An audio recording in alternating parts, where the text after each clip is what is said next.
Bonjour les amis, j'espère que vous allez bien, je vous fais des gros bisous, je vous dis bienvenue. Voilà, donc ce matin je vous ai envoyé une vidéo où je suis complètement, franchement, fracassée par la mort de Mathis. Donc on va parler un petit peu de ça. Vous vous souvenez l'histoire Naël? Le policier, parce que, regardez, Mathis a été tué par un multirécidiviste qui a fait 2 refus d'obtempérer. 2. Et il a tué un jeune qui allait avoir, là, il aurait eu 20 ans. D'accord? Rappelez-vous l'affaire Naël. Le policier en question a certainement sauvé la vie de notre jeune qui aurait été mort. Il va passer en procès pour homicide, pour crime. Alors, qu'est-ce qui s'est passé là? À mon avis, ça me semble naturel, que les policiers n'osent plus faire quoi que ce soit, parce que 2 refus d'obtempérer, les policiers étaient là, n'ont pas tiré, n'ont rien fait, parce que sinon, attends, ils se retrouvent, eux, en prison.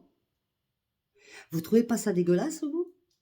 Ce mec qui a tué Mathis a fait 2 refus d'obtempérer. Il sortait de prison pour torture,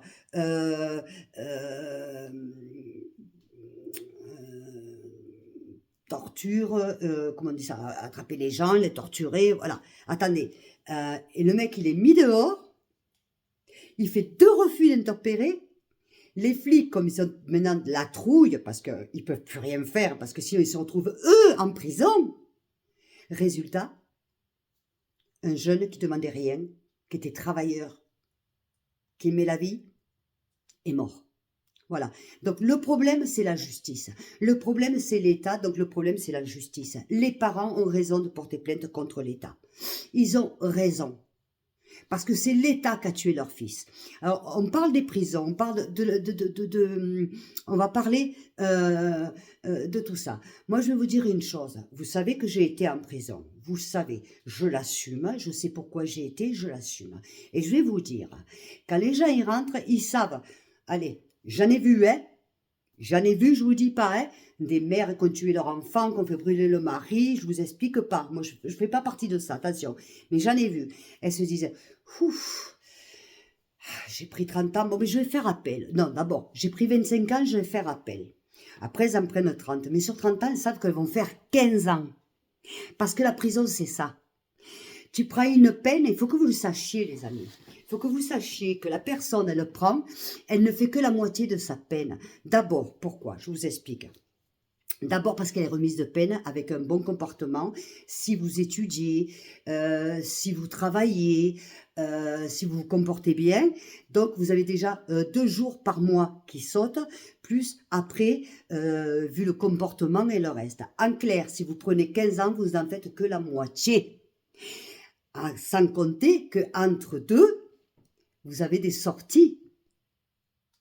Ça, il faut le savoir, hein, parce que ça existait à mon époque et ça existe toujours, apparemment. Donc, eux, ils le savent. Ils savent très bien qu'ils vont se prendre 15 ans. Comme la personne sait qu'elle va se prendre 30 ans pour des trucs horribles, parce qu'on ne donne pas 30 ans comme ça pour rien, la personne, elle sait qu'elle va me faire la moitié. C'est comme ça. Et le problème, c'est que on a tué ton fils ou ta fille, toi, c'est à vie. À vie. Donc, la justice, je suis désolée, mais il faut la revoir complètement. Si tu donnes 15 ans, tu fais 15 ans. Je suis désolée, c'est comme ça. T'as pris 15 ans pour un crime, parce que si tu prends 15 ans, crois-moi, c'est qu'il y a des raisons. Tu fais tes 15 ans. Ça veut dire, alors si t'écoutes certains, comme Boton, le reste, la prison ne sert à rien. Hombre, ça sert à rien, et ça sert à quoi de laisser sortir? Il y a un jeune qui est mort encore pour rien. Et le problème, c'est que la police n'a pas pu réagir parce qu'ils ont peur maintenant. On revient à l'affaire Naël. Hein? Que sa mère, Anda. Hein? Eh oui, on en revient à ça. Qu'il est mort, Dieu et son âme. D'accord? Mais il aurait pu tuer quelqu'un d'autre, comme là, ça s'est passé. Alors, maintenant, ça va être le policier en question qui est en prison et qui va devoir passer aux assises. C'est une honte. Une honte. Je suis désolée. On va où là? Elle est où la justice? La justice, c'est que tu as tué Mathis. Alors maintenant, il y en a marre. C'est pas la peine de faire des marches blanches. Ça sert plus à rien maintenant. Les familles, vous avez quelque chose, vous portez plainte contre le gouvernement, contre la justice, parce que c'est eux qui sont coupables. Effectivement, c'est eux qui sont coupables. Voilà, la justice ne fait pas son travail. La justice empêche les policiers d'agir. Croyez que c'est normal? Et en plus, alors le Macron, l'histoire de Naël, elle y porte et de suite, il enfonce le policier. Au lieu de soutenir les forces de l'ordre, il vient, il enfonce. Pourquoi? Parce que la famille Naël, c'est pas des bons Français. Mais là, c'est des bons Français, Macron, on l'entend pas, hein. Non. Là, non.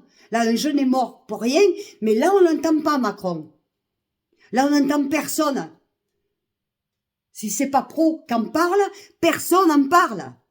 C'est dramatique quand même, merde. Ça pourrait arriver à mon fils, ça pourrait arriver à votre fils, à nos petits-fils. Merde à la fin. C'est multirédiviste, séquestration, torture. Le mec, il ressort, il a fait même la moitié de sa peine et encore, parce que avant de sortir à la moitié de sa peine, il sortait déjà en permission. Hein? Parce que le monde carcéral, il faut le connaître. On va en parler après du monde carcéral. Je vais vous dire mon idée que j'ai. Voilà. Et pour y avoir vécu, je sais de quoi je parle. D'accord? Je vais vous expliquer. D'accord? Voilà. Mais c'est une honte. Donc il faut réformer la justice. Il y en a marre. Attends, le mec, il est multirécidiviste. Il a plus de 16 condamnations à son casier judiciaire. Il fait 2 refus d'obtempérer. La police ne peut pas réagir parce que réagir, c'est quoi? C'est poum. Voilà. Et s'il y a un accident, ils se retrouvent en prison, comme leurs collègues. Alors, qu'est-ce qu'on fait? Qu'est-ce qu'on fait? On laisse tout, on s'enferme chez nous et on laisse tous ces délinquants, ces criminels dehors? Dites-moi. Dites-moi, parce que moi, franchement, là, ça va plus, là, en France. Mais ça va plus, ça.